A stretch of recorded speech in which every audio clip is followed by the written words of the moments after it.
당도 폐쇄 그리고 60% 정도를 단식 현재 차지하고 있고, 나머지는 이제 급성 간 부종, 갑자기 이제 어느 모르게 이제 안 좋아지는 경우가 있을 수 있고요. wilson병 중에서는 이제 갑자기 이제 간 기능이 나빠지면서 간 부전의 형태를 띌 때 또 이식을 해줘야 됩니다. 선천 간성증하고 알라진증은 침상 간염 같은 그런 일부가 간이식을 하게 되고, 당뇨병 이제 간의 당원이 이제 축적되는 질환입니다. 이때 이제 간의 손종이라고 종양이나 이제 암 같은 게 생길 수가 있기 때문에 종양이 여러 개 커질 경우에는 이제 이식을 하는 게 좋습니다. 유소회로 이상이나 유기산 대사 이상 같은 대사질환 같은 경우는 이제 간에 효소가 문제가 생겨서 생기는 건데, 심할 경우에는 간이식을 하게 됩니다. 그다음에 거기서 아주 드물지만 간암도 이식을 할 수가 있고, 담도폐쇄에서 생길 수 있는 이제 합병증을 말씀드리면, 담도폐쇄의 경우에 이제 카사이 수술을 하더라도 섬유화가 계속 진행을 하면서 간이 딱딱해지는 간 경변을 오는 경우가 많이 있습니다. 간이 딱딱해지면 이제 가비로 피가 못 가기 때문에 비장이 커지고, 비장이 이제 커지게 되면은 적혈구나 백혈구 숫자가 이제 줄어들고, 또 혈속한 숫자가 줄어들게 됩니다. 그리고 이제 간으로 피가 못 가면서 식도로 이제 피가 식도혈관으로 피가 몰리면서 식도가 더 늘어나면 식도 정맥류가 오게 되고, 그럴 경우에 이제 여기서 이제 출혈이 잘 발생을 합니다. 그래서 피를 토하거나 이제 짜장면 색깔의 배변을 보고 이제 그리고 한번 일단 출혈이 생기게 되면 그 다음에 출혈도 다시 생길 가능성이 높게 되는데, 담도폐쇄 환자의 약 40% 정도는 한 5년 이내에 출혈을 경험을 합니다. 그리고 한번 출혈이 있게 되면은 6년이 지난 후에는 대략 50%에서는 잘 못 되거나 아니면 간이식을 받아야 되는 상황이 됩니다.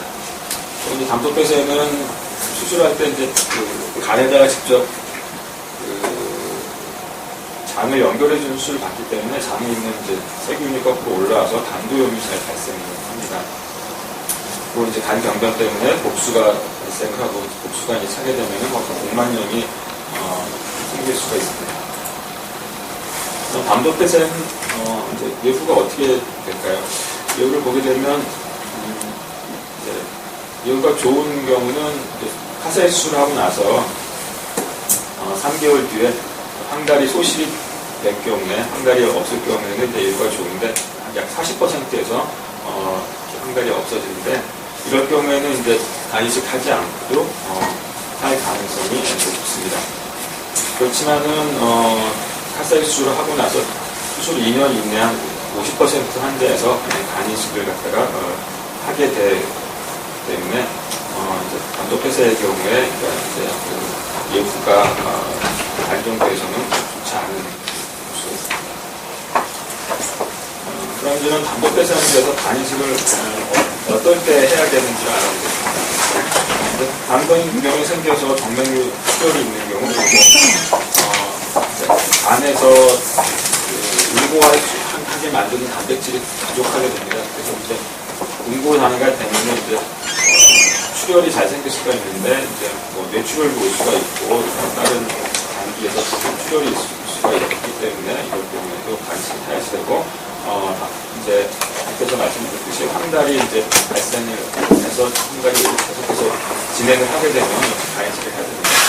또 당도염이 자꾸 재발하는 경우 간이식을 해야 되고, 성장부진과 영양실조로 인해서 아이가 잘 크지 못하게 되면 이제 큰 성장이 이루어지지 않으면 나중에 이제 성장이 잘 되지 않고 다른 병증들이 많이 생길 수 있기 때문에 아이가 잘 키가 크지 않고 영양실조를 보이게 되면 역시 간이식을 하는 게 좋습니다. 간 경변이 이제 생기게 되면 폐에서 합병증이 생길 수가 있어요. 그래서 간폐 증후군이라고 해서 저는 이제 증상이 되게 운동 장애나 청색증, 입술이 파래지는 그런 게 나타날 수가 있는데, 폐에서 산소가 이제 교환이 잘 되지 않습니다. 그런 게 생기게 되면 역시 안식을 빨리 해줘야 되고, 회동맥 고혈압이 이제 올 수가 있습니다. 회동맥은 이제 고혈압, 이제 이 간 쪽에서 혈압이, 간 문맥에 혈압이 높아지게 되면 회동맥도 같이 혈압이 높아질 수가 있습니다. 이렇게 되면 굉장히 호흡곤란과 실신이 생길 수가 있는데, 그런 회동맥 고혈압이 생겼을 때는 안식을 하고 나서도 좀 더 위험한 그런 합병증이 생길 수가 있기 때문에 저희가 그런 강경증이 생기는 경우에는 심장 초음파 같은 거 해서 이런 반대주는 부위나 회동맥 고혈압이 생기지 않는지 확인 확인되고 이런 것이 있을 경우에는 빨리 반식을 해주는 것이 필요합니다. 네, 저는 이식 전에 이식으로 문제에 대해서 말씀을 드렸는데 혹시 질문 있으면 주십시오.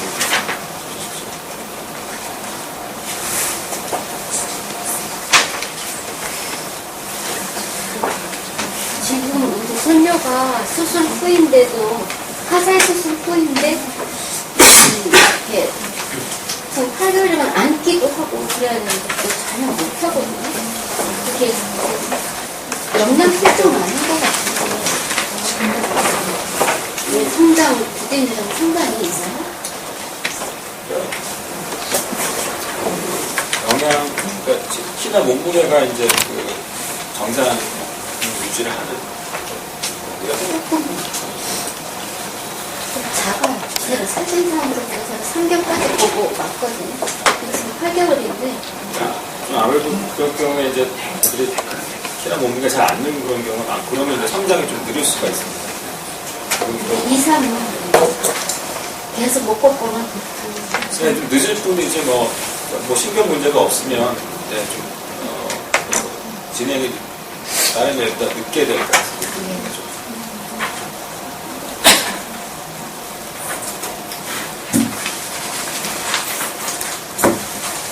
질문 없으시면 또 안심하게 질문하시면 되는데.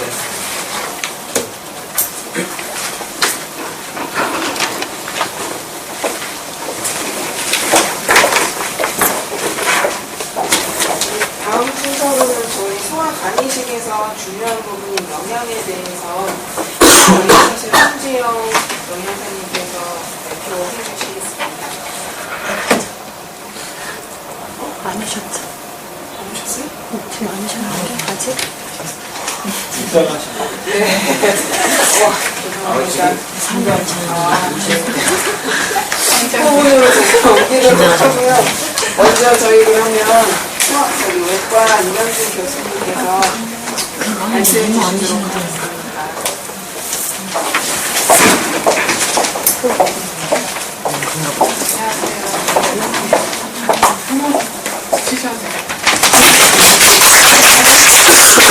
할머니 빼고는 우리 다 이식받은 친구들 어머니들이 있어서 저기 우리 어머님 때는 저희가 좀 개별적으로 봤고요. 앞에 뭐 누가 간이식을 받을 수 있는지 뭐 시간이 얼마나 걸려요. 별로 안 궁금하시죠? 네. 네. 간단하게 말씀드릴게요. 그 앞에 소아 간이식 언제 해야 되는지에 대해서는 교장 선생님 자세히 말씀해 주시고요. 그 다음에 간이식은 뇌사로 받거나 그냥 어머니 알고시 말씀드리지만 아니면 생체 간이식 할 수 있는 산사람 같은 경우는 엄마나 아빠나 친척들이 줄 수가 있고요. 아니면 이미 사망한 뇌사 환자에서 간이식을 기증하시는 경우에 받을 수가 있고 우리나라뿐만 아니고 전 세계적으로 어린이나 영아의 뇌사 환자가 간을 공유하는 경우가 많지 않기 때문에 어른간에서 분할로 쪼개가지고 일부를 받는 경우가 더 많아요. 그리고 아시아권에서는 우리나라가 제일 간이식이랑 분할 간이식을 하는데 뇌사 간이식을 하는데 생체뿐만이 아니고 다른 나라에 비해서는 뇌사로 받을 수 있는 기회가 많이 있고요. 유럽에 비하면 유럽은 워낙 미국이나 뇌사 간이식이 활발하기 때문에 우리가 생체하는 건 약간 규정하거나 이제 생체 기증자가 기증하는 거에 대해서 굉장히 까다로운 기증 절차가 있어요. 그래서 8개월 전에 제왕절개 했다고 하면 이제 기증하는 거 기억하다가 일정을 그거는 전 세계적으로 뭐 하나의 기준이 있는 게 아니고요. 각 센터별로 가장 안전하게 수술할 수 있는 방법으로 기준이 정해져 있어서 센터의 기준에 따라서 다릅니다. 우리나라는 워낙에 우리나라가 뇌사 간이식이 많은 편이지만 아시아권에서 생체 간이식이 70~80%이기 때문에 유럽이랑은 약간 기준이 달라서 확대 적용을 할 수는 있지만 연세가 65세 넘으시면 저희가 어머님이 괜찮아서 수술할 수 있다고 하더라도 받은 아기 입장에서도 나이 든 간이 들어오는 거기 때문에요. 이제 그게 약간은 연세 드신 분한테 받으면 그럴 수도 있어요. 물론 그렇다고 하더라도 저희가 이제 그거는 생체 간이식 할 때 기증하는 사람도 좀 위험하고 받는 사람도 부담이 되기 때문에 경계가 있는 거고요. 네, 내사 간이식 할 때는 그런 건 좀 다르죠. 근데 만날이 어려운 기회를 만나는 거기 때문에 내사 간이식도 전체 간을 받을 수가 있어서 그거는 나이 기준으로 내사한 형태를 그다음에 20시간은 보통 한 8시간 정도 걸리는데요. 빠를 수도 있고 늦을 수도 있고 밖에서 기다리는 입장에서 들어가서 마취하고 끝나고 회복수 깨고 이런 거 보는 과정이 있기 때문에 보통 기다리는 시간은 반나서 12시간 정도 넘어가는 것 같습니다. 생체 기증자는 공여자랑 혈액형이 맞으면 제일 좋겠지만 2세 미만에서는 혈액형이 맞지 않아도 특별한 전처, 애들이 워낙 함께 거부할 수 있는 기능이 잘 발달하지 않았기 때문에요. 2세 미만에서는 전처치 안 해도 할 수는 있어요. 근데 이제 2세 넘어가면 어른이랑 똑같이 전처치하고 가면 하는 그런 복잡한 과정이 있고 이게 잘 전처치가 잘 안 되면 20으로 진행하지 못하는 경우도 있어요. 보험이 하나도 안 돼요. 이제 혈액형 부족 같은 경우는 전처치 비용이 보험이 아직 하나도 안 돼요. 신체 공여자에 필요한 검사나 공여자 입원비나 합병증 등은 이렇게 아주 관심 있으신 분 없을 것 같아서 그냥 유인으로 배치하고요.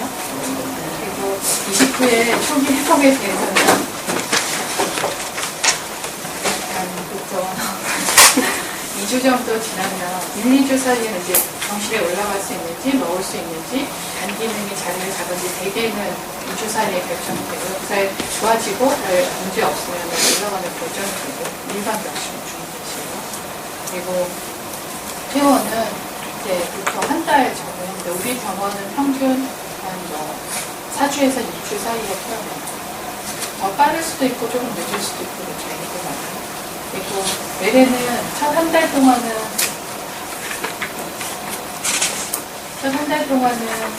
보통 매주 다니고요. 그 다음에 한 달에 한 번, 그 다음에 2, 3개월에 한 번, 그 다음에 이제 뭐 5년, 10년 이렇게 된 친구들은 1년 방학 때 2번 오는데, 뭐 중간에 문자 있으면 다 오기도 하고요. 그렇지 않으면 보통 방학 때 한 번씩 옵니다. 이게 다른 장비에 비해서 간이 약간은 좀 분한 장비이기 때문에 그럴 수 있습니다. 그리고 외래는 아직까지는 현대 의학으로서는 외래는 이식 받으면 평생 가고 면역 없게 되는 평생 먹어야 돼요.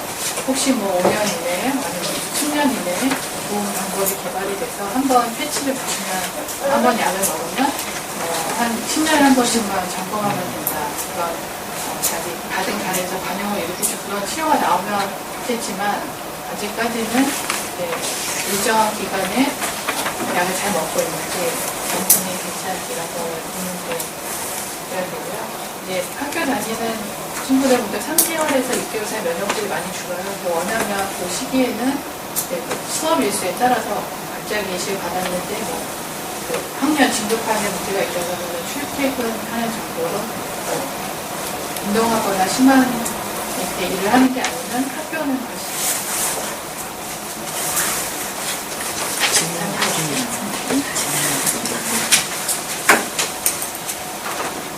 그리고 면역제제는 아까 말씀드린 아직은 평생 먹어야 하는데요. 이제 최근에는 지금 면역제제를 먹는 거는 초기에는 타콜린스랑 스테로이드 먹는데 이제 조금 시간이 지나면 스테로이드는 이렇게 안 받고 끊는 경우가 많고요. 타크롤림스도 평생 먹는데 지금은 제일 안정적인 거는 하루에 2번 아침 저녁 점심시간 지켜 먹는 게 되게 좋은 방법이고요. 하루에 한 번 먹는 약도 어른들에서는 이제 임상시험이 끝나서 쓰고 있어요. 그래서 일정 기간 지나고 애들이 이제 학교 다니기 시작하면 초등학교 때까지는 관리가 좀 되는데 중학교가 고등학교가 밤에 바쁘고 뭐 자습하고 학원 다니고 저녁약을 까먹거나 아니면 이제 다른 애들이랑 어울려서 먹을 때 음식을 못 먹잖아요. 앞뒤로 음식 시간이 있으니까 저녁을 먹기가 좀 곤란하거나 뭐 직장 다니시는 분들도 마찬가지여서 저희가 면역제제를 2번 먹는 거는 약효가 12시간 지나면 떨어져요. 근데 이제 저녁에 한번 다시 먹는 거거든요. 그래서 아침에 한 번 먹고 이제 무슨 코팅 육백처럼 24시간 가면 편하겠죠. 그래서 천천히 흡수돼서 천천히 리리즈 되면 약이 새로 나왔고 아직은 애기들한테는 약동학적인 양력 어떤 검사가 안 돼 있어서 저희가 임상 시험으로 받으려고 준비하고 있어요. 여기는 해당되시는 분은 아직 보통은 2년 이상 된 친구들 하려고.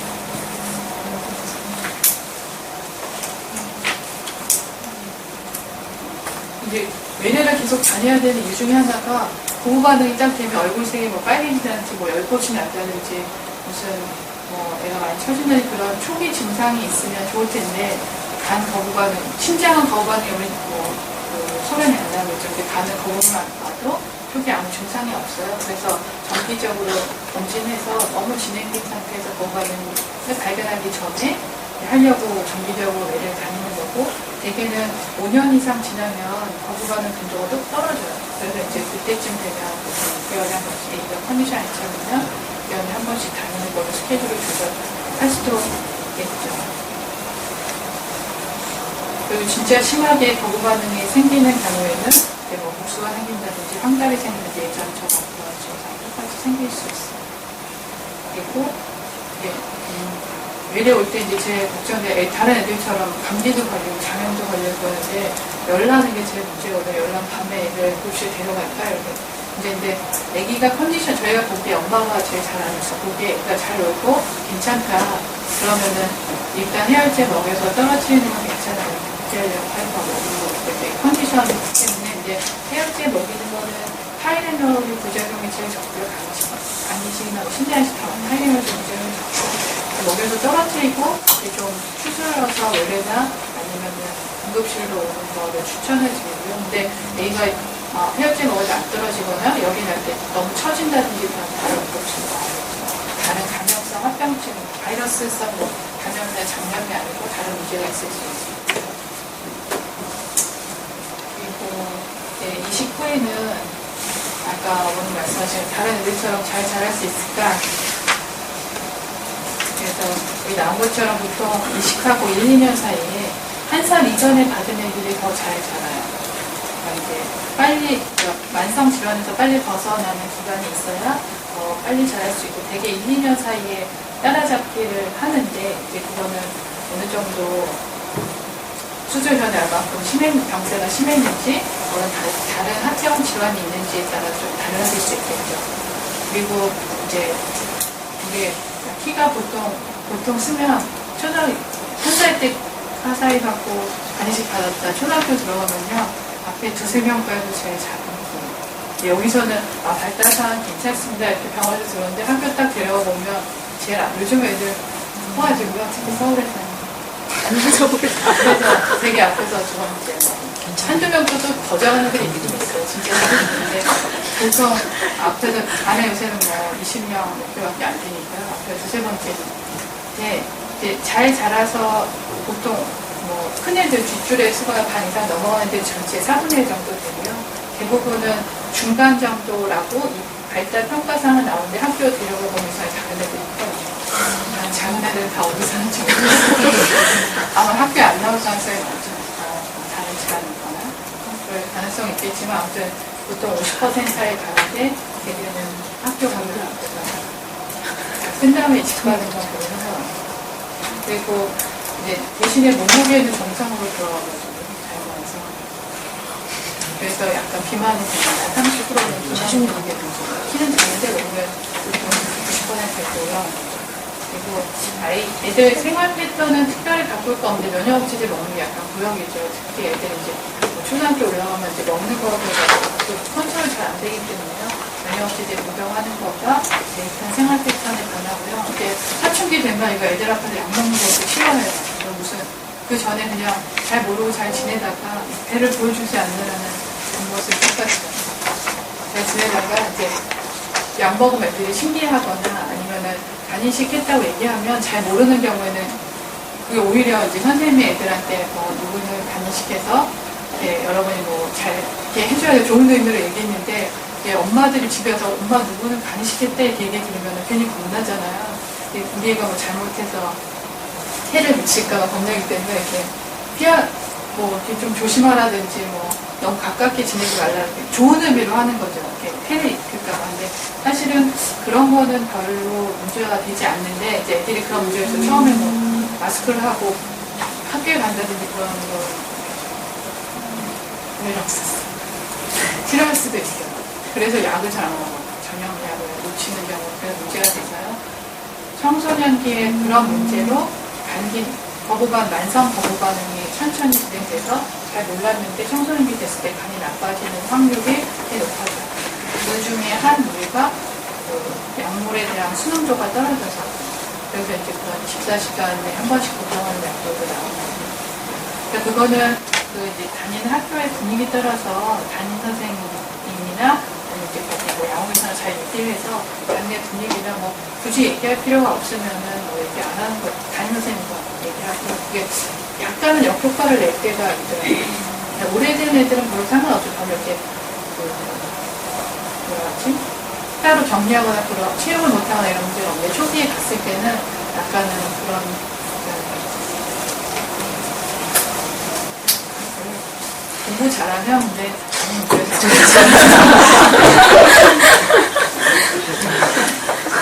연예인들이 바지 찢어 입으면 패션이고 뮤직비디오 찢어 입으면 돈이 없어서 찢어입니다. 그래서 건강한 그리고 먹는 거는 별로 제한이 없고요. 마찬가지로 한 가지는 여러분들이 실제에서 보겠지만 자몽 주스, 생자몽이나 자몽 주스만 드시면 되고요. 그게 테크롤리무스랑 같은 저거를 그래가지고 약물용도가 올라가요. 그래서 많이 먹으면 푹신 원래 먹는 약물보다 확 올라가서 부작용이 날 수가 있고요. 자몽이 들어있는 음료수들이 있어요. 이온 음료예요. 그래서 이온 음료는 그 대표적인 포카리 스웨트가 애들이 이제 크면 포카리 스웨트 많이 먹거든요. 포카리 스웨트에 자몽 들어있어요. 자몽이 요새는 이렇게 참 우리나라도 세련되죠. 자몽이 첨가물 향신료로 들어가는 경우가 있어서 작은 용량을 한 번 먹으면 상관없는데 그거를 좋아하거나 습관적으로 먹으면 문제가 되니까 새로 산 음료를 먹을 때는 한번 이렇게 찾아보세요. 성분이 다 표시되어 있습니다. 그 다음에 운동은 해도 됩니다. 물구나무 수업 해도 되죠. 굳이 물구나무 수업 필요가 있어요. 만약에 아기가 운동선수가 하고 싶어 하면 해도 되나요? 네, 저희 운동선수들 중에 이식받은 사람들이 있고요. 여기 저희 오늘은 준비 나왔는데 이렇게 올림픽 메달리스트들도 있어요. 그리고 교수님 그러면 이따가 질문할 건데 이게 이 말씀이 나와서 햇빛을 보면 얘네들은 안 좋다고 그 얘기를 하는데 그게 어느 정도 양인지 그럼 운동선수를 할 수 있는지 운동해도 된다 이거 이거 40이상 40이상 바르고 우리나라는 서양인들보다 일반적으로 피부병 덜 생기죠. 흑인 그 피부암이 생기는 게 면역지대 보면 피부나 머리카락 약해져요. 그래서 이제 햇빛에 자외선에 많이 노출되면 피부암이 생길 가능성이 있다. 그래서 이제 그거를 제한을 하는데 그 이제 일반적인 얘기고요. 우리나라 서양보다 좀 낫고 피부암이 생긴 경우가 거의 없고 간이식 환자는 신장이나 폐나 심장 이식 받은 애들에 비해서 면역질 굉장히 적게 먹기 때문에 약간 위험성이 적어요. 그리고 우리 다니는 친구들 중에 태권도 시범단 여자친구, 둘 다 여자친구, 태권도 시범단 하는 친구가 있어요. 아빠가 태권도 사범이어가지고 그래서 막 유튜브 보여줬는데 바닥에 막 이렇게까지 하면 그러는데 벌써 바닥에 패대기 그런 거 있어요. 시범하면은 이렇게 바닥에다 딱 낙법으로 떨어뜨리는 거 막 하더라고요. 조사나 유단자 여자친구들 유단자 드라마. 태권도는 실내잖아요. 네? 실내에서 하는데, 그러니까 격투기가 배를 때리는 복싱 같은 운동이 아니면 그런 체육은 가능하고, 그냥 밖에서 이제 야외 활동을 전혀 못하는 이런 햇빛 때문에 그렇지 않죠. 우리 자외선 차단제 잘 바르고. 기본적인 일상생활이 가능하다는 말씀이시죠? 네, 그렇죠. 일상에서 햇빛에 노출을 안 하려고 이렇게 하는 건 아니에요. 그럼 나갈 때는 체육 시간에 꼭 뭐 모자 쓰고 뭐 선크림 바르고 뭐 요즘은 근데 다들 그렇게들 하잖아요. 이렇게 그래도 별로 눈에 안 띄어요. 모자 쓰고 뭐. 애들도 다 선글라스 써요. 애들도 선글라스 많이 어디 놀러 가면 많이 씌우잖아요. 그래서 선글라스나 자외선 차단제 요새 우리나라도 이렇게 많이 쓰기 때문에요. 별로 눈에 안 띄고 그냥 다른 애들도 없는 애들도 다 하기 때문에 상관없어요. 그리고 우리나라 워낙 빈도가 낮고 면역제 용량도 적고 우리 병원에서 이제 이식 환자들 데리고 히말라야 등반을 저는 차에서. 했어요. 그래서 이게 이제 한번 보여주려고요. 이렇게 우리 건강하게 갔다 올 수 있어요. 근데 이제 관리를 잘 하기 때문에 기증하신 분들이 그냥 일상생활을 하는 젊은 엄마 아빠들 같은 또래에 비해서 건강해요. 건강을 오래 살아요.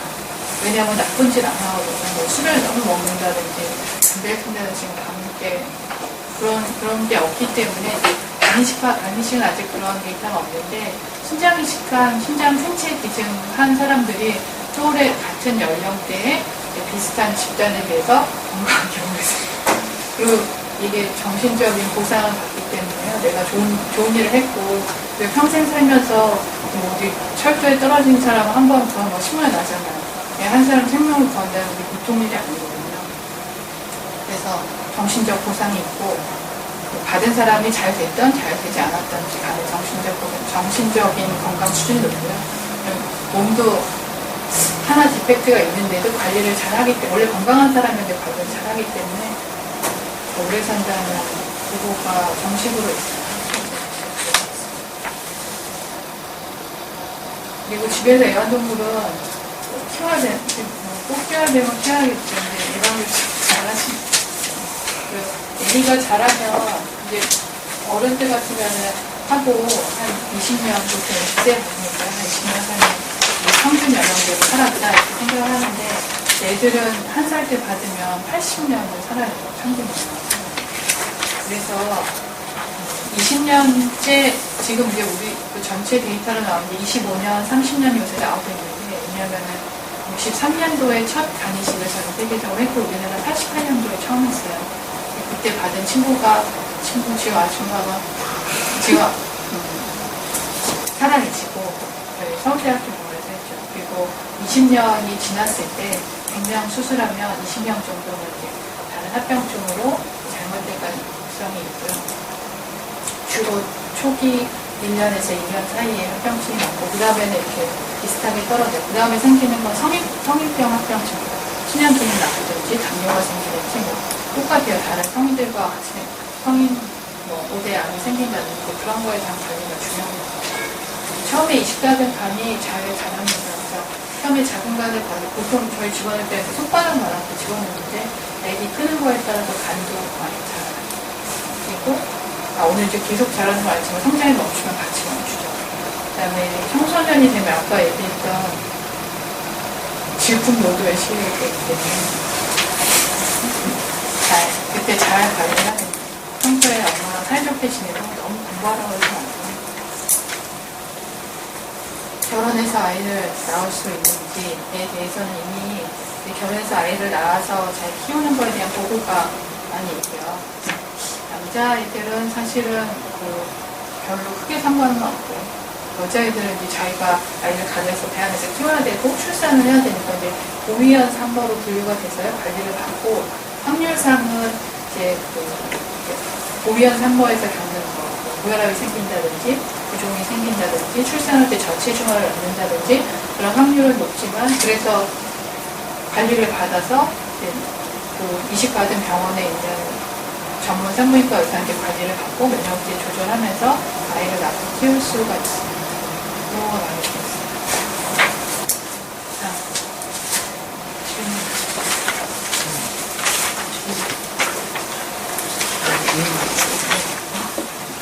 청주를 왜 운동선수 만들고 마라톤?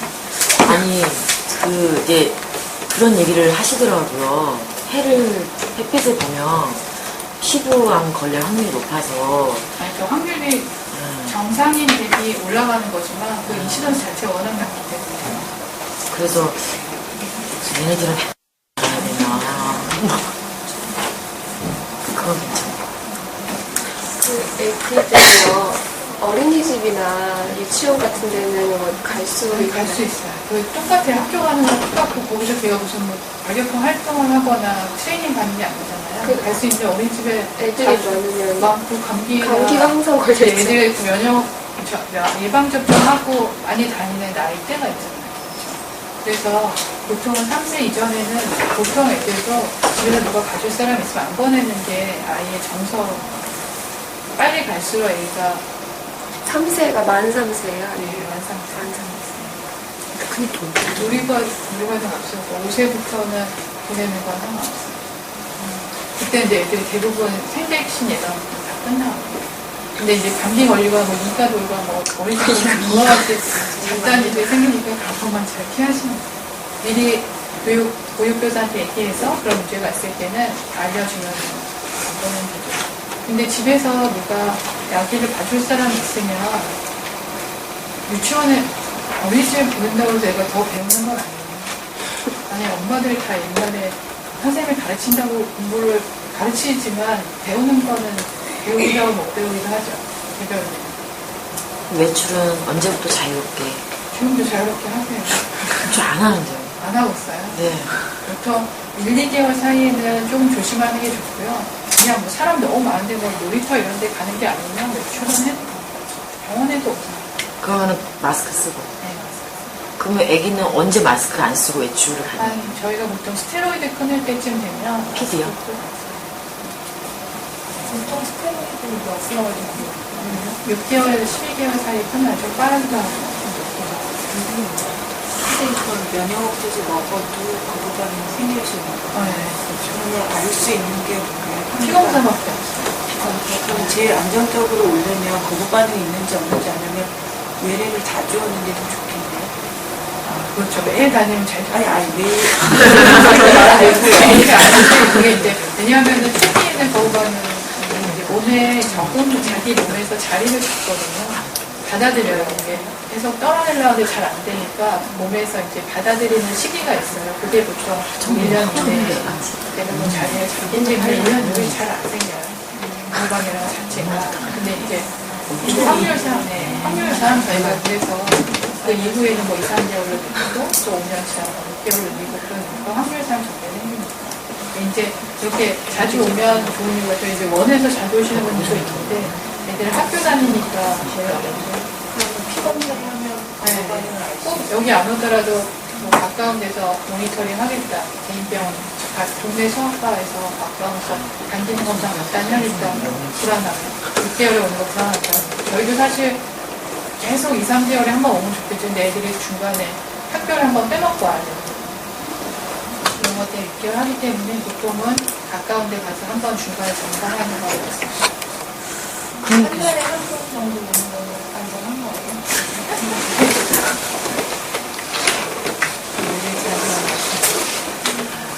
그런 건 아니에요. 그리고 애들이 다른 건강한 애들은 견디는 건 다 알거든요. 다 거부반응이 아니어도 왔다 갔다 할 수 있는데 저희가 이제 예민하게 반응하고 수치가 조금만 올라가요. 애들이 감기 걸렸다고 해서 감기는 거 하지 않잖아요. 다 꼭 거부반응이 아니라 다른 한평증 있었어요. 그러면 감기가 걸렸는데요. 열이 그렇게 심하지 않으면 감기약을 먹어도 되는 네. 거예요. 감기약을 먹어도 되는 열이 높으면 꼭 근데 감기라는 게 소감에 감기가 약 먹는다고 치료가 되는 건 아니에요. 자료를 앓는 거죠. 근데 몸이 괴로우니까 아무튼 그러면 수술하고 나서 얼마 정도 시간이 지나야 그래도 잘 크고 있다 이렇게 안심할 수가 있어요. 어떻게 안 심해요. 그래도 사람이 다른 거 보줘야 되잖아요. 근데 엄마도 무뎌져요. 좀 지나면. 와, 외래 처음에 막 우리 뭐 매달 와야지 앉아 이러다가 외래 와가지고 이제 여러 사람한테 듣거든요. 면역제제가 몸에 아프다고 그러는데 사실 저희 한 번씩밖에 안 먹여요. 충격 보면 그때 괜찮죠? 다 간 수치 괜찮죠? 간 수치라는 게 간이 나빠지는 게 어느 정도 이상 지나야 황당 수치도 올라가고 간 수치도 올라가요. 그래서 살 안 먹고 있다가 어느 날 갑자기 나빠져서 안 그럴 것 같죠. 무수한 엄마들이 뒤에서 막 모두 먹이고 이렇게 뭘 먹이면 좋다는데 선배 연락해. 과일은 언제부터 먹여요? 3개월쯤 지난 거 있어요. 3개월이요? 안전하게는 스테로이드 푸는 거예요. 이 스테로이드 때문에 못 먹는 거 아니고요. 스테로이드를 먹는다는 건 이제 2가지 이상의 약제를 먹는다는 얘기거든요. 근데 저희가 보통 먼저 끊는 게 스테로이드니까 면역계 정도가 떨어진다. 그래서 보통 그냥 쉽게 이해하기에는 3개월이나 6개월이나 그때 이제 한 번씩 그렇게 줄어들거든요. 또는 스테로이드 끊을 때 쉽게. 비타민제도 상관없이 먹을 네, 수 있어요. 먹어요. 그럼 궁금한 게요. 우르사가 정말 그 담즙에 탁월한 효과를 보이는 건가요? 아니면 만에 하나 조금이라도 도움을 받고자 먹는 건가요? 정말 궁금해요, 그거. 고실생생. 의사는 아니 간이식 한다면 뭐 그렇게 안 하실 것 같아요. 먹어요. 먹어요, 세 번. 세트린도 먹고. 이런 세빙생들. 여기 20판자에서는요. 담즙 종이랑 플라보젠 좀 줄여준다고 돼 있어서 뭐 아시티는 아닌데 좋은 효과가 있다는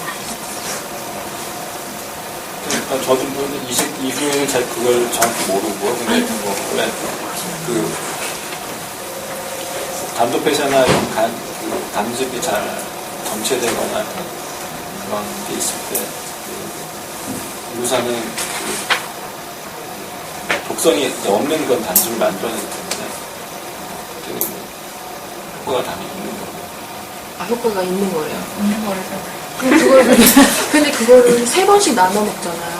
근데 사실 애들을 아침에 약 먹이고 저녁 이렇게 중요한 약들이 이제 아침 오전이나 오후에 이렇게 몰려 있고 그거를 또 하루에 3번씩 그거를 나눠 먹다 보면 애들이 하루 종일 약을 먹게 되는 경우가 있거든요. 물론 이제 커가면서 약은 줄어들겠지만 그렇지 않은 아이들도 있고 뭐 때로 다른 약을 섞어 먹는 아이들도 있으니까. 근데 우르사를 저번에 뉴스에 나오기에는 소화제와 뭐 비슷한 뭐 이럴 수도 있다.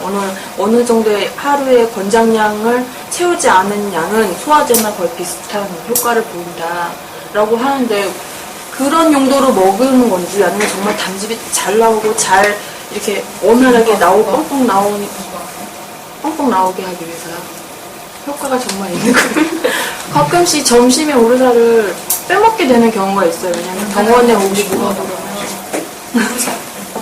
안 가져가야 돼요. 많이 남았어요. 점심에 먹었거든요. 아침 저녁 꼭 챙기는데 네. 점심 따로 먹여야 되니까 그 애들이 우산을 좀 싫어해요. 맛이. 써서 얘긴데 다 알아요. 그럼 그 프로락을 지금 10시에 먹이잖아요. 그럼 이거를 계속 그렇게 먹여야 되는 거야? 아니면 유들이 이렇게 땡길 수도 있는 거야? 아, 있어요. 뭐 5시, 5시에 먹는 사람도 있고, 뭐 7시, 7시 자기 생활 패턴에 따라서. 뭐 아침에 학교 가야 되면 7시 먹고, 집에 와서 7시에 먹고. 10시, 10시는 이제 그때 학기 초기에 병원에서 샘플하고, 아침 8시 샘플하려면 10시에 먹는 게 제일 좋거든요. 그런 것 때문에 약간 있는 거지. 12시간 간격으로 앞뒤로 이렇게 옮길 수 있어요. 그럼 이게 옮기면은 10시면은 9시, 8시 이렇게 1시간 틈으로 이렇게 옮기는 건가요? 한 번에, 그러니까 원래 10시에 먹었는데 8시에 먹고 싶다고 하는 그럼 그럴 때 이게 단계적으로 옮겨야 되냐 아니면 한 번에 네, 네. 하셔야 돼요. 한 번에요? 그 정도 옮기는 그럼 그 거죠. 옮기는 시스템이 수술하고 뭐 어느 몇 개월 지나야지 좀 옮기는 게 낫다 이런 게 있어요? 언제 옮기는 게 좋다. 옮기고 싶을 때 말씀하세요. 나도. 아니 찬수는 그냥 10시. 애가 커야 되는데 12시는 거 잠을 자니까 그 약 먹고. 그거 좀 그러면 한 시간씩 땡기세요. 왜냐면 큰애가 애기 약 먹을 때 깨 있어야 되잖아요. 그때까지 큰애가 안 자요. 애기 때문에 식구들 다 깨 있으니까. 오늘 더 펴있어. 엄마가 살짝 땡기고. 우리는 그렇지 않은데. 아니, 그게 돼요, 그렇게. 가족. 애기가 안 자니까 엄마도 먼저고 다른 식구들도 먼저. 근데 다른 집도 애기 있어도 9시, 10시죠. 안 그래. 그 교수님이 되게 예쁠 거야. 교수님이 병원에 계셔서 되게 많으셔. 맞아. 9시, 10시에 원래 자는 집도 있어요. 그러면 유산으로 땡기세요. 유산균제제는 먹을 수 있나요? 유산균은 균이잖아요. 왜요? 유산균 안 먹어요? 아, 그냥 먹다가 아니, 똥이 잘 싸게 해서. 초기에는 좋을 거 없다. 아니, 뭐 좋을 것도 없고 나쁠 것도 없다고 보는데요. 유산균은 일부러 먹이기도 하거든요. 중환자실에서. 좋아지고. 좋아지라 먹이기도 하는데 별 효과는 없어요. 먹여도 되게 좋아요. 비장이 커진 거는 작아지기도 하나요? 아니면 애들이 커지기 때문에 그게 덜 커 보이는 건가요? 비장이 보통 수술하고 2년째까지는 조금씩 줄어들고요. 아, 작아지긴 하는 거예요? 네, 조금씩 줄어들어요. 근데 이제 그게 비장이 간에 영향을 받잖아요. 그래서 간이 빡빡하면 그냥 큰 채로 남아있기도 하고, 처음 아니면 더 커지기도 하죠. 간의 발성이 똑같아요. 2년 사이에 조금씩 줄어요. 그럼 저희 창조가 2년을 지켜봐야 돼 배가 들어가요? 참, 그래야 너무 많아요. 아니 어저께 먹어 시키다 보니까 조금 들어간 것 같긴 한데 그래도 약간은 작아져요, 비장이. 그리고 아기가 크면 간이 처음에 넣은 것처럼 큰 게 아니고, 간이 그게 아니고, 덩치가 더 빨리 자라고, 이제 배가 덜 나와 보이죠. 근데 얘네가 카사이 때요, 간하고 장하고 이렇게 붙이잖아요. 근데 그게 우리가 물론 급했기 때문에 그렇게 했지만 커가면서 그게 아무 문제가 없을까요? 괜찮을까요? 말썽거리는 담도가 없어서 그렇게 했으니까 했어요. 그러니까요. 다른 담도에 의한 간 질환이 아닌 경우에는 그냥 담도끼리 붙이기도 해요. 근데 대세에는 진짜 없는 뭐 그거에 대한 합병증은 없는 거예요? 거죠. 있어요? 뭐, 합병증 뭐가 있어요? 알고 넘어가는 작년 걸리면 담도염이 생길 수 있죠. 작년이 걸리면 연결돼서 담도염이 같이 일어날 수 있다고요? 전 그리고 그 우르사는 GGT랑도 연관이 있나요? 잘 먹으면 GGT가 떨어질 수도 있나요? GGT. 그러니까 그 GGT가 이제 담도에서 나오는 거니까,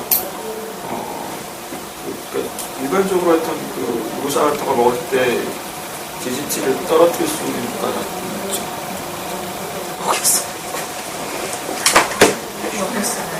모르겠어요.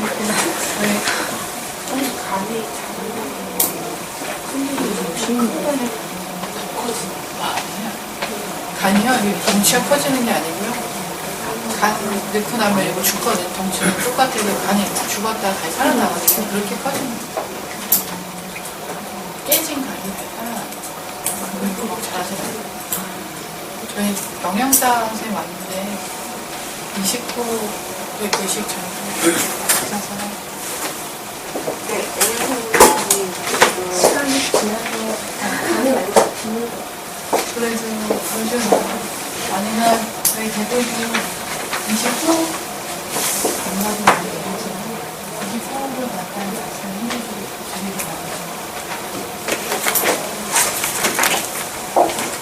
이식 전에는 이제 아이가 간 기능이 안 좋기 때문에 잘 못 크게 먹었고요. 이식 전에는 아이가 가능한 이제 성장과 발달을 잘 시켜주려고 하는 영양을 섭취를 줬고요. 이때는 간 정수가 있기 때문에 NCT-D나 NCT-O를 나타나게 될 수 있습니다. 이식 전이나 후나 마찬가지인데요. 간에 좋은 음식. 검색을 많이 해보시면 쭈르륵 나오죠. 대표적인 게 깨나무 이런 게 많이 나오는데 그런 거는 뭐 전이나 후나 절대로 하지 않으시는 거가 아니게 되고요. 이식하신 분들이 많이 있으니까 이식 후에는 이제 이식 직후다라고 하면 아이가 큰 수술을 했기 때문에 그 상처를 회복해주고 아이를 회복시켜주는 게 좀 중점인 거고요. 이제 좀 일정한 시간이 지나면은 이제 안정되기 때문에 이때는 적절하게 하는 게 중요합니다. 근데 이제 수술 직후에 아이를 충분하게 잘 먹이자라고 했을 때 또 많이 오해하시는 거가 잘 먹어야지가 보양식을 먹어야지 아니 많이 먹어야지 오해를 하시는 거거든요. 근데 이렇게 하면은 일단은 굉장히 급격하게 체중이 증가할 수도 있고 이렇게 바람직한 방법은 아니고요. 그다음에 그 면역 억제제나 스테로이드 먹으면서 좀 하고 아이가 좀 면역력이 떨어질 수 있기 때문에 특히 초기에는 감염 예방을 위해서 식사의 위생 관리를 중요하게 여기고 있습니다. 그래서 뭐 먹어도 돼요 안 돼요는 별로 중요하지 않고요. 가장 중요한 건 손씻기 그리고 불 끓여 먹고 그 시기마다 이슈화 되는 식중독 사건들이 있잖아요. 그런 거 좀 주의하시는 것도 필요하시고 성분 염증 방치하지 않는 그리고 조리기 같은 것들도 잘 분류해 주시고 해주시는 것들이 그 2시간 이상이라고 저기 써져 있는데 그런 음식을 보통 건강한 애들은 엄마가 이렇게 음식을 만든 다음에 냉동고에 넣어놓고 이렇게 해동시켜 먹인다든지 네. 그렇게 먹이는데 얘네들은 그렇게 하면 안 되나요? 해도 가능하시죠. 그럼 상온만 안 하면 되는 거죠. 그럼 물은 언제까지 끓여 먹어야 돼요? 물은 아까 교수님 얘기하신 것처럼 새우들 이제 그 용량이 3개월, 6개월 이렇게 할 수 있잖아요. 한 1년까지는 끓여 드시면 안전하죠. 물은 조리기구나 애 입으로 들어가는 것도 소독해야 돼요? 그 애기 입에 들어가는 요리기구 말씀하시는 그런 거는 뭐 숟가락이나 포크라든지 네. 있는 걸 다 소독을 하고 해야 되는 거죠? 아니면 그냥 일반적인 세척을 해도 괜찮은 거예요. 그러니까 이식 전에는 그냥 저기 퐁퐁 같은 거 있잖아요. 네. 그걸로 해갖고서는 그냥 먹였거든요. 네. 지금도 퐁퐁으로 해. 하고서는 또 뭐 소독기에다 또 돌려야 되는 아니요, 그렇게 생수 먹어도 되는 거죠? 아니면 4개월이요. 저희가 3개월까지는 생식하지 않으시는 거를 권장을 하거든요. 네, 4개월? 어떻게 하면 좋을 것 같은데? 끓여 먹어서 나쁜 거 없는데 끓인 물을 들고 다니기 어렵잖아요. 밖에서 먹을 때는 어쩌다 한 번은 괜찮아요. 그러니까 가능하면 끓여 먹는 게 안전하다는 거죠. 생식을 하면 절대 안 되는 건 과일도 못 먹고 채소도 못 먹고 그런 건 아닌데 이제 한 번 탈라면 너무 고생하니까 예민하니까 그래서 그런 거죠. 생수 그러니까 계속 끓인 물 보온병에 들고 다닐 수도 있고. 그럼 눈이 이식하고 사람들하고 이렇게 그 집에 손님 오고 뭐 이런 것도 뭐 3개월 이후부터 뭐 가능하나? 그럼 언제까지 집에 우리가 제일 사람 들어오지 마요. 폐기 밖에서는 그만 6개월 지나면 와도 되는 거예요? 그래요? 네. 친척들이나 이렇게 방문하는 건 좋은데 막 집에 와서 좀 잔치를 하고 그런 그쵸, 그쵸. 그건 안 하시면. 네. 그래서 애기 여기 문병도 다 오잖아요. 네. 그런 정도로 생각하시면 돼요. 6개월은 지나. 친척들이 와서 마스크 쓰고 있고 애기는 마스크 안 쓰고 네. 그래도 네. 그러면 괜찮다고. 집에서 손 씻기 잘하고 밖에서 들어온 사람들 잘 메이트는 밖에서 그 일반적인 그 신생아 애기 처음 나오면 그렇게 하잖아요. 그렇다고 생각하시면 돼요. 마스크는 언제까지 써야 돼요? 집에서 엄마, 아빠. 엄마가 집에 엄마 아빠가 크게 여기 아니면 꼭 안 써요. 그래요? 그럼 막 이렇게 엄마 근데 아빠가 밖에 나갔다 네. 들어오면 아빠가 좀 하면 그럼 애하고 이렇게 엄마가 이렇게 보통 여느 애들처럼 이렇게 스킨십을 한다든지 하세요. 아니 그럼 또 안 된다고 또 네? 뽀뽀도 그러면 뭐 입에다 해도 돼요? 쓰고 있어요. 입에 하면 안 되지. 꼭 입에다 해야 돼. 이식 전에는 뽀뽀에다가 입에다 많이 했었거든요. 애기도 그렇고.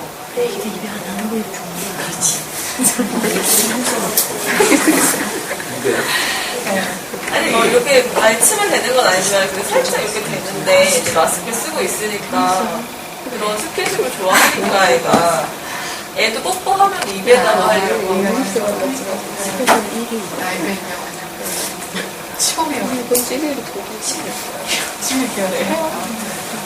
교수님 얘네들이 이렇게 이식을 하고 나면 이거 말하나? 말하면 크게 말해봐요. 뭐 누가 말하는지 알 수가 없잖아. 화분 다 치워야 돼요. 화분. 말씀하시다가 가셔서 너무 바쁘셔서. 화분은 치워야 되나요? 요플 같은 거 먹으면 되죠? 요플. 아니, 다른 애들 물어보는 거야.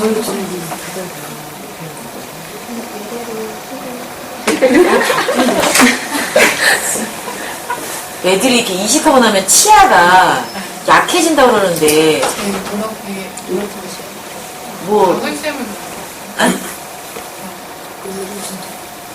뭐 누래지는 것도 누래지는 거고, 그럼 이게 개인 차이예요? 아니면은, 치아도 많아. 치아, 지금 치아 이식증 생기고 잘 관리하면 괜찮아요.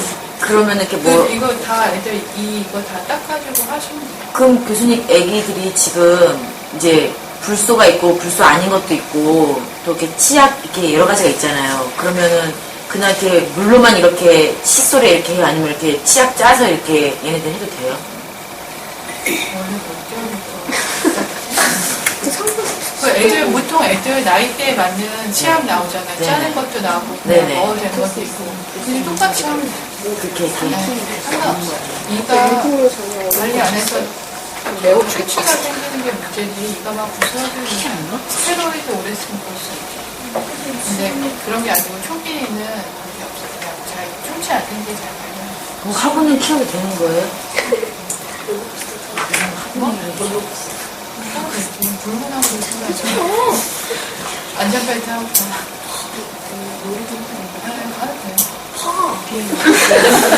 교수님 그러면 언제 수술하고 언제 해외여행이 가능해요? 네, 6개월 지나면 갈 수 있어요. 근데 이제 면역제제 이제 시차가 있는 데 가면 면역제제를 바꿔 먹는 거. 이제 시차가 바뀌잖아요. 중간에 비행기 타야 돼요. 그래서 이제 그런 게 좀 안전한 시기인 게 좋죠. 그리고 외국에 나갔다가 뭐 어디 놀러 갔다가 괜히 설사하고 물가라고 설사하고 갔다가 어디 소매치기 당해가지고 면역제제 뚝 떨어져서.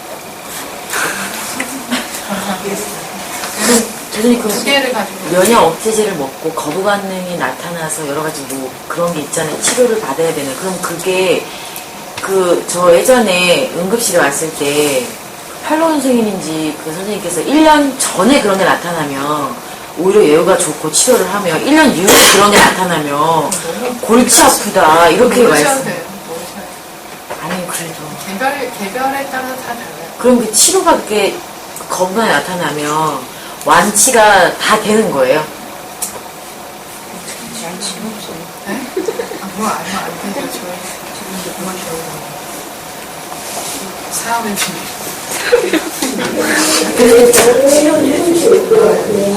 학원은 키워도 된다잖아. 키워도 된다잖아. 어차피 수술을 해야 되는 경우는 한 살 전에 하는 게 성장에도 좋다고 하고 근데 그거는 이제 애기가 얼만큼 심하냐에 따라서 그러니까 지금 이제 이번 5개월째 연락하면서 의사들한테 지금 18년이었어요. 그만 지금 이제 지금 회의를 하고 있다고 하거든요. 그래서 5개월 이렇게 결정이 나요. 근데 이제 수술 얘는 한 살 전에 수술하는 걸 굉장히 지금 겁을 먹고 있거든요. 이게 선생님 말씀하시기에 한 살 전에 하는 게 더 좋아요. 여기 적응증 했는데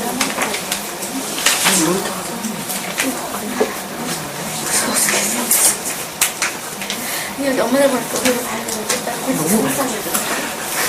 이 엄마들 이식 받은 엄마들이어서 엄마들 다 이렇게 막 달고 싶고 우리 딸은 불쌍해. 그래도 살아요. 웃어야 살아요. 미쳐있는 어떻게 지금 걔가 바이올리니스트인데 바이올린을 놨어요 완전히. 딱 아무것도 안 하고 애기한테 올인해갖고 아무것도 안 하고 남편 밥도 안 차리고 근데 엄마들 밖에 얘를 밟아서 나는 일단 혼자 못해서 혼자만 가야지 치는 거구나. 아니, 저는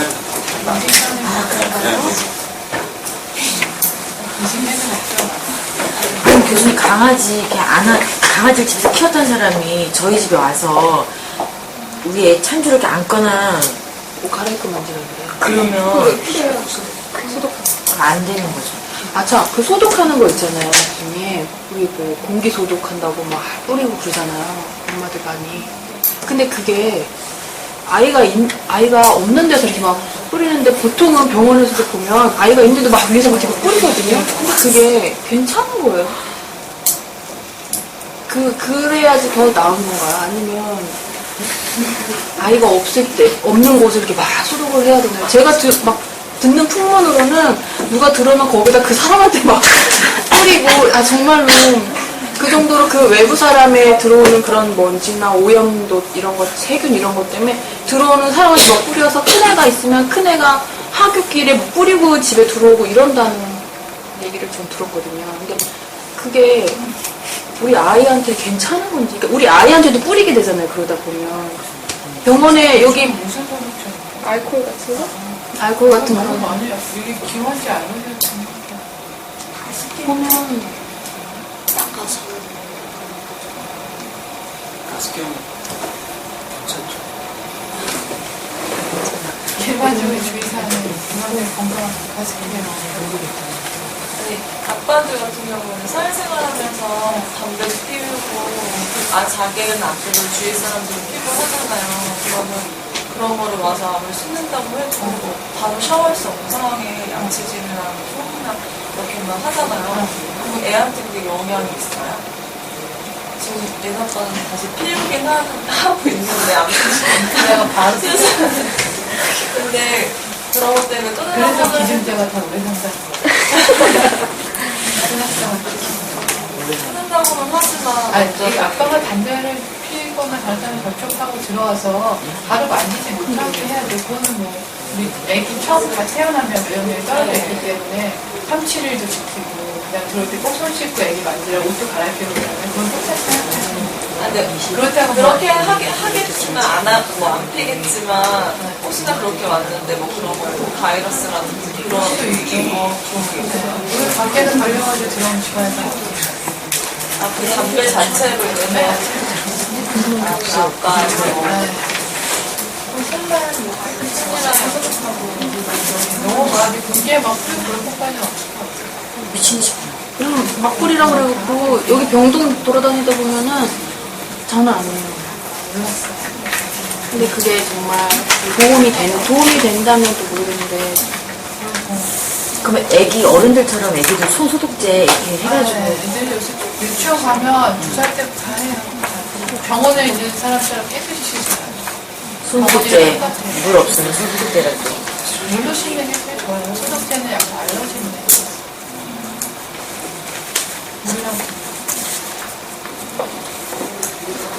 애기가 손을 빠는데 이제 못 빨게 하면 더 스트레스 받을까 빨게는 하는데 이거를 뭐 씻고 애기들 되게 애기 비누로 씻잖아요. 비누가 세균이 되게 많다고 하더라고요. 그런 걸로 해서